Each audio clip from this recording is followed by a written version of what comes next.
solo act. This whole thing? Yeah. Since the beginning. Nice. Okay. Cool. Will they give you a little camera time? Because I noticed. You got no camera time. And I think you deserve it. Because it's not about me. Hey, well, I think it is. I think it is. About everything. Yeah. You can't. I saw they passed you the blunt, but I'm like, come on, give him some screen time as well.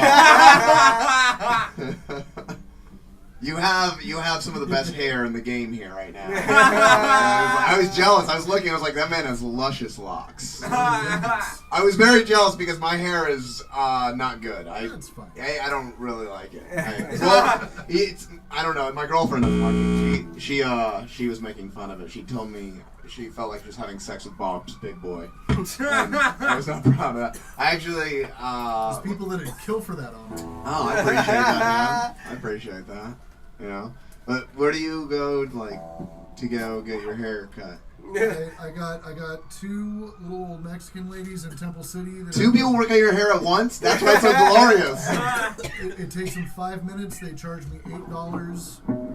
I've been going there for the last 15 years or something now. Oh, that's awesome. So you have somebody you're loyal to, and I just don't. I just go wherever I'm at, and I try to get a haircut, and it doesn't. I don't ever like what they give me, because you that. I know what that is. I comb it straight back. In the you don't even know what that's called. I don't know what it's called. I don't know any haircut's called except for this man right here who has spiked hair. That's all I know, and I know that because everybody wanted that in middle school. That's how I know that haircut right there. Top. Okay, this mic gets angry and heckles you. It's because you move around. You can't move. Oh, you got to stay still. I've got ADHD, so I just have to move. When it's not buzzing, then you just stay right there. Okay, perfect. This is the first time I've been taught how to use a mic. Oh, you guys got a picture of Boom on there. Mm-hmm. Yeah. I ran into him when I was walking through the Pride Parade, and he ran up on me, and he goes, let me tell you who's gay in Hollywood. And he continued to start telling me about who everyone was gay in Hollywood. I was like, okay. And then he's like, you got to hear this song. He maybe pull up a song on YouTube and listen to it. He's like, a song called Everybody Gay in Hollywood. He's like, he played it for me. And he's like, do you see what I'm talking? I'm like, I understand what you're talking about, Moon. And he's like, yeah. And then I'm like, this is my girlfriend. And he goes, oh, girl, don't believe him. He gay in Hollywood. I was like, okay. I'm happy I'm dating this girl now, though, because the last girl, actually, I walked in on her cheating on me. I don't know if any of you guys have ever had that happen to you. I would ask the ladies, but it's all guys here, so. I remember I walked in and saw it happening, and that's a terrible feeling, because I always thought if I walked in and I saw it happening, I'd be like, what the hell is going on? But I remember I just opened the door, I was like, oh, excuse me, and then I just shut it. I was so embarrassed. And I couldn't leave because I didn't have a car at the time and it was too late, so I just had to let him walk out, and I was like, yeah, see you later, man. There we go. Gotta shake it, you know. That's one out of the book. Did you see the thing he did with his hand? Yeah. I got it. That's, from a lot of, jacking off. That's where that move came from. I was like, I know how to make it just, hit that spot, I don't know. Are you dating somebody right now? At the moment, no. No? Have you tried any of the dating apps? No. I hate people. Yeah. Well, I feel like you'd crush it, though, with your hair, though, in the pictures. On the dating apps. Like, you'd get a lot of girls going, yes, I'll go on a first date with them. I don't know how good you are on first dates, but I feel like you get a lot of good first dates, because one, you look like you have a job and you have your shit together. I have a very specific game I play. What's that game? You sound like the guy from Saw. I go to I go I have to a bars very specific game I play. I go to bars at 1:30 a.m. And at that point, you only have to buy one drink. For yourself or for the girl? Both. Okay. I go there and have a drink. And usually those conversations go pretty well. I'm usually pretty hammered too by that point. Oh, so you show up really drunk already. That's high school style, right? But I stay mellow. Okay, very nice. I like that you stay mellow. I've used a few dating apps. I tried one that I really like recently called Uber Pool.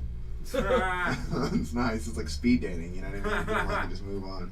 I actually saw somebody hitchhiking recently. I don't know if you guys remember that. You remember hitchhiking? No. No? You don't hitchhike? I mean, it might be, before your time. But I saw somebody hitchhiking, and I picked him up, and I don't know if you guys know, actually, hitchhiking was actually the original Grindr app. That's how you got dick back in the day. Yeah. Yeah. You want to get laid by a dude, you just, you see a thumb up, and you're like, this is what Facebook like right here. This is about to go down, you know what I mean? I don't know how many times I've been hitchhiking, I'll get in the car, and first he'll drive me, and then, we'll stop and be like, okay, so what are we going to do? And it's like, oh, you know what I mean? Depends on if you're attracted to the person, right? Yeah, of course. Yeah, I told him, listen, let's just go to a bar. It's 1:30 in the morning. We'll buy one drink. We'll be good.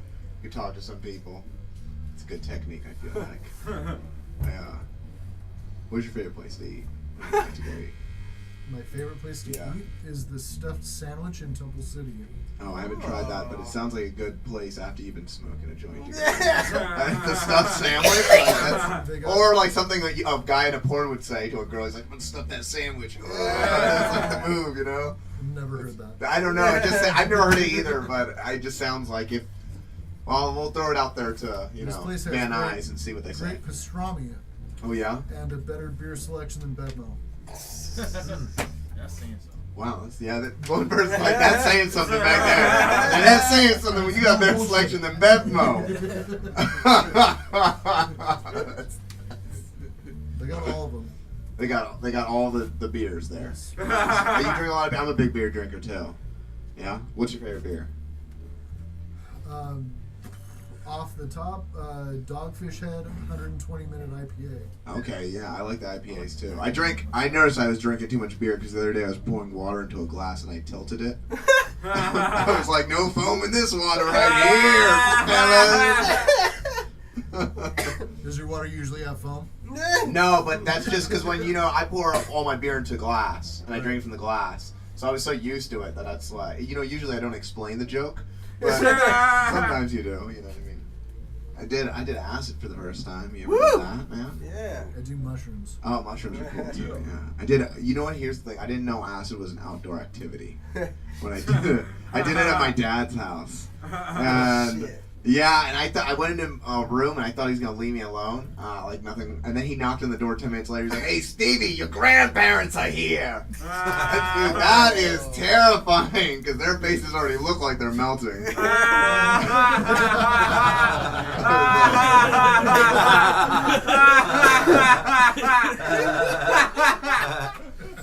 Dude, you want to trip on acid? Make yourself a grilled cheese sandwich. You're just like, whoa, I'm entering Narnia right now.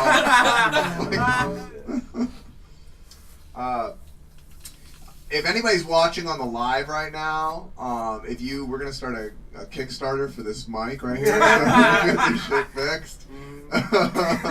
Dude, you guys have the best setup. It's amazing, and then you have the worst mic. It's there's duct tape on this and everything. It's this looks like something you would use for a beheading video. You know what I mean? Jesus tape is we don't have Radio Shack close to us. Yes, it's this is all we have. Take it. Oh man. I don't know whose hair that is. What do you No? Okay. Was it in the tape? Yeah, it was in the tape. Eric's. No, it didn't look. It looked very luscious. I thought it was yours actually. But this is a luscious hair right here. This must be yours. When was the last person you were dating? 6 months ago. 6 months ago, and then why'd you guys break up? Because I'm poor and she lived far away. Yeah, poor and distance doesn't work together. I noticed that. Yeah, you can't be long distancing it when you're poor. The further away you have to really enjoy somebody. And I've been going on the road a lot lately, so the girl I'm dating now, it's kind of put a strenuous times on the relationship. It's hard. But I told her, people have weird, things they don't like about each other. For instance, my mom doesn't like that my dad was best friends with a serial killer named David Berkowitz. Yeah, Son of Sam. If you don't know, this guy went around the 70s killing people with a gun. My dad was best friends with this guy. He played basketball with him every single day. I was like, Dad, that's disturbing. Who won? He goes, Berkowitz trials is the only court he lost in. Yeah! Hit him with those threes. He goes, the guy was terrible at defense, but he's a great shooter. They actually asked Berkowitz in the trial, they go, why'd you do it? He goes, there was a dog outside my window telling me to kill people. My dad goes, holy shit, that was a prank.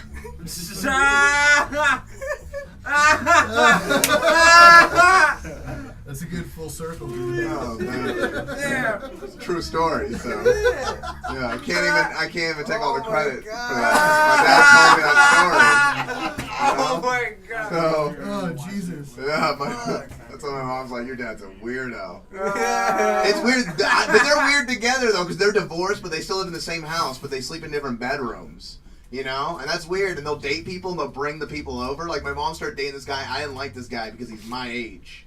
Yeah, dude, I haven't liked this guy since middle school. I was like, this guy's an asshole. It's weird because my mom ended up moving him into the house. And the guy was complaining about how small the house was. He's like, oh, the house is so small, the house is so small. But then he ended up moving to a really big place called jail. Which is not weird. Everybody in my family's been to jail. I don't know if anybody's been into jail before. But my younger brother recently went to jail because he was parked in a handicapped parking spot. But he had heroin laying on the seat. Yeah, so the parking enforcement saw this, and they called the cops. The cops show up. My brother walks out, sees the cops there. He thinks they're there because he's parked illegally, so he starts walking to the car like this, just... And the cops are like, Jesus, he's high already. So they take him to jail, man. I go to visit him, and I pick up the phone. He picks up the phone. He goes, dude, you'll never guess who my bunkmate is. Mom's boyfriend. He's so cool. I kind of have to thank everybody in the room for that one because your tax dollars brought my broken family together. So they're living it up right now. It's good. I got an older brother too. My older brother, this guy, we run marathons together. I don't like to work out or run, but I'll jump in for a challenge. You know, if it's easy enough. Like, okay, this is not going to be that hard. You know, because you can walk in those and nobody judges you. But he's 45 and he destroys me in these marathons because he's like shredded. He like his body's amazing. Like I don't have an amazing body, okay? Like when I'm naked, I flex. It looks like a cashew. It's not sexy.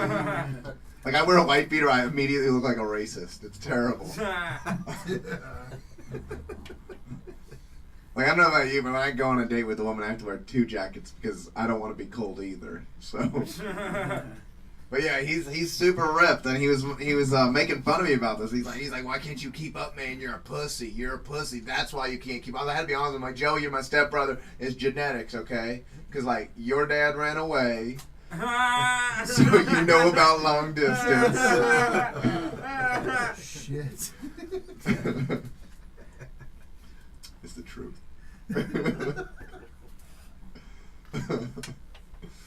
Like He'll come visit me. He's a nice guy and stuff like that. And last time he was visiting me, I was throwing a house party at my place, and my neighbor Jessica came over to help us set up. And she goes, "You know, I got a guy coming over." I go, "That's great, Jessica." And she goes, "Yeah, but he's got herpes, so keep down the low." I didn't know this was gonna ruin the party for me. Like the whole time, I was like, "Did he just double dip into guacamole? How many layers of the 7-layer dip can we save?" Then I see him and her go to the bathroom. I know they're hooking up. I can hear them hooking up. She comes out. I go, "Jessica, what the hell? You told me that guy has herpes." And she goes, "I know. I gave it to him." I was like, "Oh no, Jessica! Why? I don't like that, man. I don't like that. I don't like when somebody's in paying back if I lend him money." I remember I let this guy $100. He said I answered my phone calls, my text messages. I couldn't get a hold of him. I ran into him in a bar 6 months later. I went up to him and I said, "Hey man, what happened to that money you owe me?" He goes, "There's no owing friendship." I was like, "I bet you $100 right now I can get any girl before you can." I point to a girl in the back of the bar. I said, "I bet you'll get her before you can." He walks up to her in 10 minutes. He gets her out of the bar. He's got the moves. He's quick like you. You know, you only need 30 to score. You know, he moved real quick. 10 minutes. He had her out. He ended up sleeping with her. I'm a man of my word. I pay him the $100. But you see, the bet was fixed because I knew she had herpes. I was like, get him, Jessica! Get him! That's how I fight, man. Biological warfare, okay? Cold-blooded. Dude, I have to, you know, because I told you I got this, like, right here. Nobody's intimidated by this. Let me tell you something. I was a security guard, and everybody disrespected me at that job. Nobody took me serious because of these little arms, man. I remember a guy one time came to me and goes, hey, man, what happens if I steal that? And I go, nothing. And he goes, why not? And I go, say something cool. And he go, because Mama didn't raise no snitch. Go ahead and take it. Because I can't tell, you know what I mean? No, it's like my mom is, my mom's Puerto Rican, which is weird, I know, because that doesn't look like a Puerto Rican face. This looks like a face that doesn't like Puerto Ricans. And growing up, that was weird, you know what I mean? But I like my mom. My mom's like grew up in the Bronx, so she's like a hardcore type of woman and stuff like that.